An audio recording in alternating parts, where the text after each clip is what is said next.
अस्सलाम वालेकुम क्लास। उम्मीद है कि आप खैरियत से होंगे। आज हमारा 9th चैप्टर स्टार्ट हो रहा है मजमूई तलब और मजमूई रसद के नाम से।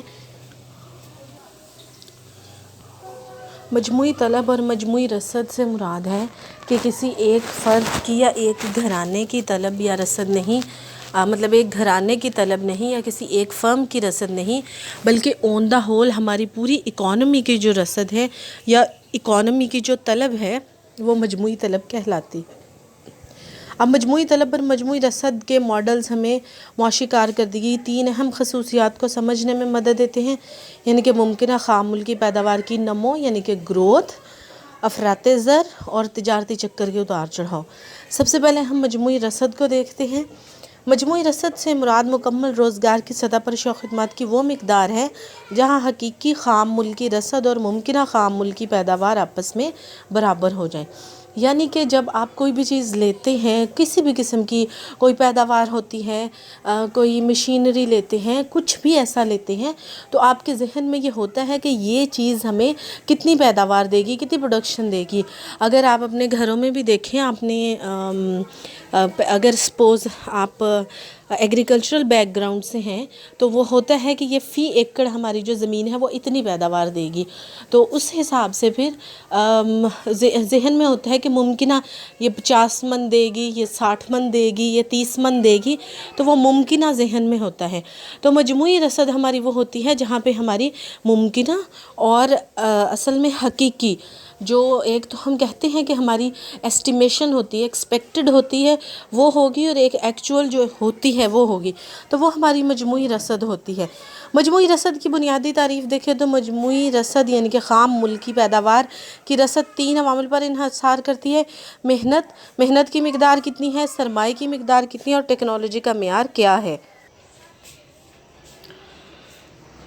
हकीकी ख़ाम मुल्की रसद के इन तीनों अवामिल को मजमूई तफ़ाइल पैदाइश में मदरजा ज़ैल मुसावात की सूरत में लिखा जा सकता है। सिंपली जो हम लिखते हैं output is function of labour capital and technology, उसी तरह से है कि हकीकी हमारी जो यानी कि हमारी ग्रॉस डोमेस्टिक सप्लाई है is a function of labour capital and technology.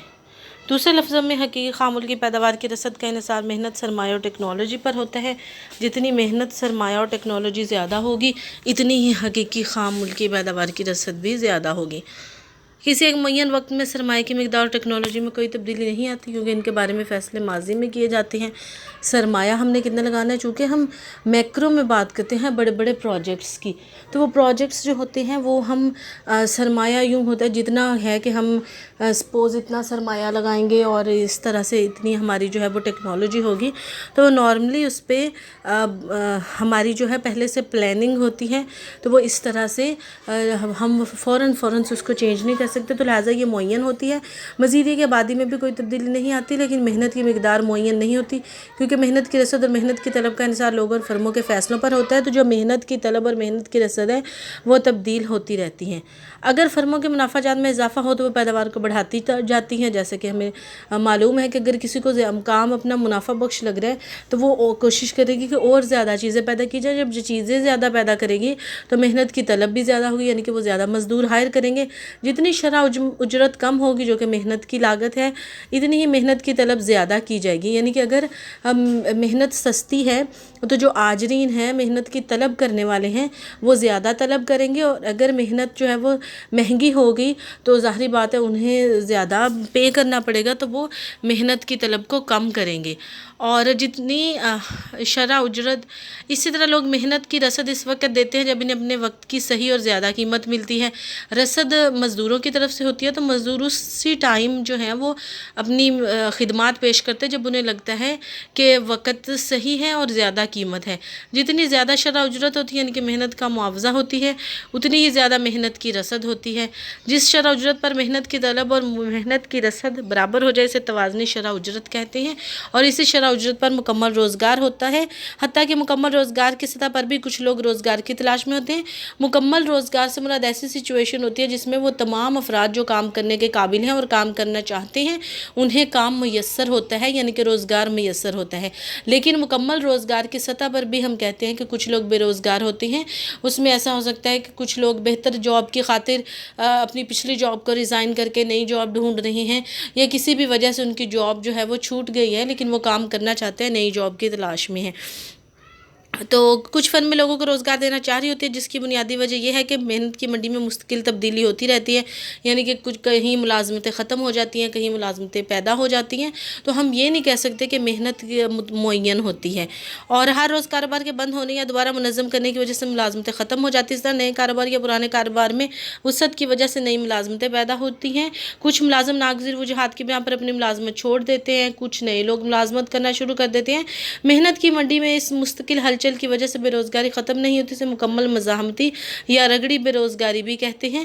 مکمل روزگار کی سطح پر بے روزگاری کی شرح کو فطری بے روزگاری کی شرح بھی کہتے ہیں، یعنی کہ جو ہمارا کہتے ہیں کہ کمپلیٹ ہوتا ہے، امپلائمنٹ ہوتی ہے، فل امپلائمنٹ اس کو ہم کہتے ہیں۔ فل امپلائمنٹ میں بھی ہمارے natural rate of in employment ہوتا ہے۔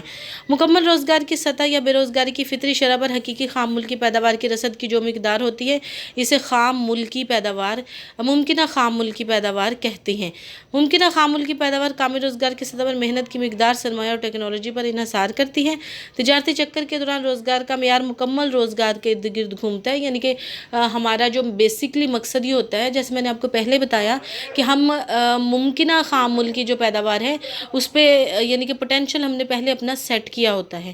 تو ہماری اصل میں کوشش یہ ہوتی ہے کہ اگر اس سے زیادہ ہو جائے تو ویل اینڈ گڈ، لیکن کم از کم اس کے قریب ہماری جو ہے وہ ایکچول پیداوار ہونی چاہیے۔ تو ہماری جو ممکنہ خام ملکی پیداوار ہے اس کے ارد گرد ہماری جو حقیقی خام ملکی پیداوار گھومتی ہے۔ کسی معیشت کو مکمل روزگار کی سطح پر تجارتی چکروں کے دوران سمجھنے کے لیے ہم مجموعی رسد کو دو عرصہ وقت میں تقسیم کرتے ہیں، یعنی کہ طویل عرصے کی رسد اور قلیل عرصے کی مجموعی رسد۔ عرصہ طویل میں مجموعی رسد ہے کہ ایک معیشت میں مستقل طور پر ایسے واقعات ہوتے رہتے ہیں جس کی وجہ سے حقیقی خام ملکی پیداوار ممکنہ خام ملکی پیداوار سے دور ہو جاتی ہے۔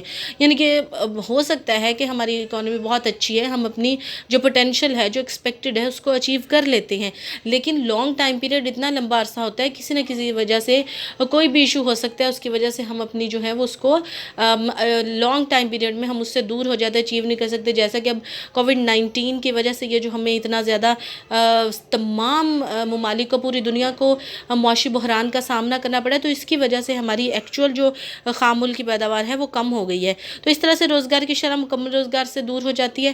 جب ہم پیچھے جانا شروع جاتے ہیں، اب آپ کو پتہ ہے کتنی زیادہ جابز ختم ہو گئی ہیں، بہت زیادہ جو کاروبار ہیں وہ بہت زیادہ نقصان میں چلے گئے، مالکوں کو ختم کرنا پڑ گیا وہ سارا کچھ۔ تو اس طرح سے جو ہے وہ جو روزگار ہے اس کی طرف بھی ہم اس سے بھی دور ہوتے چلے جاتے ہیں مکمل روزگار۔ لہٰذا مختلف قوتیں حقیقی خام ملکی پیداوار کو ممکنہ خام ملکی پیداوار کی طرف لانے میں اور مکمل روزگار کو بحال کرنے میں عمل پذیر ہوتی ہیں۔ پھر کچھ ایسی فورسز ہوتی ہیں جو دوبارہ سے ان دونوں کو ایک دوسرے کے پاس لے کے آتے ہیں۔ کلی معاشی عرصہ طویل وہ عرصہ ہوتا ہے جس میں وہ قوتیں اپنا کام کرتی ہیں تاکہ حقیقی خام ملکی پیداوار ممکنہ خام ملکی پیداوار کے برابر ہو جائے اور کامل روزگار کی سطح حاصل ہو جائے، یعنی کہ ہماری جو ہم نے ایکسپیکٹ کی تھی وہ اور جو ہماری ایکچول ہے وہ دونوں برابر ہو جائیں اور کامل روزگار کی سطح حاصل ہو جائے۔ عرصہ طویل کا مجموعی رسد کا خط حقیقی خام ملکی پیداوار کی رسد کی سطح اور قیمتوں کے درمیان عرصہ طویل میں تعلق ظاہر کرتا ہے، یعنی کہ وہ تعلق جہاں پر حقیقی خام ملکی پیداوار ممکنہ خام ملکی پیداوار کے برابر ہو جائے۔